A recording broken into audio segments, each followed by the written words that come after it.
জলপাইগুড়ি লোকসভা নির্বাচনে বিজেপি মনোনীত প্রার্থী জয়ন্ত রায়ের বক্তব্য আমরা দেখে নেব। পর্যন্ত নির্বাচনে তো বিভিন্ন জায়গায় কাজ থেকে বিভিন্ন রকম যেরকমভাবে করে টিএমসি সেরকম করার চেষ্টা করছে।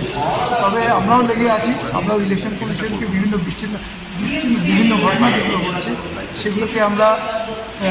সেগুলোকে আমরা ইলেকশন কমিশনের নজরে আনছি এবং সিএপিএফের নজরে আনছি, যেখানে যেরকম দরকার সেরকম আমরা করছি। আচ্ছা, ডাবগ্রাম ফুলবাড়িতে একটা অফিস রাত প্রায় 2:30টার দিকে এই ঘটনাটা ঘটেছে এবং তারা পুড়িয়ে দিয়েছে। আর অন্যান্য বুথে ডুয়ার্সের ইয়েগুলোর জায়গা কি আছে?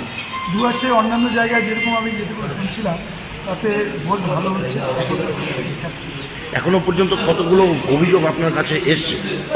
আমাদের কাছে অনেকগুলো অভিযোগ এসছে। ইলেকশন কমিশনের কাছে আমরা অ্যারাউন্ড আমার মনে হয় 7টার মতো আমরা করেছি। 6টা করেছিলাম, একটু আগে শুনলি আরেকটা করা হচ্ছে।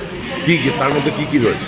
যেমন ওই যে পুড়িয়ে দেওয়া, বাইক বাহিনীর অত্যাচার এবং তারা আমাদের কিছু লোককে আহত করে, বাড়ি ভাঙচুর করে।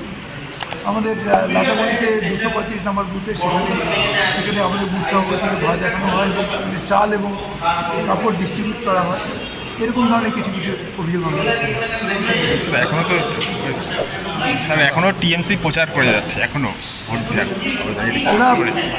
ওরা প্রচার করছে না, মানুষকে ভয় দেখাচ্ছে, কারণ মানুষকে ভোট দিতে চায় না।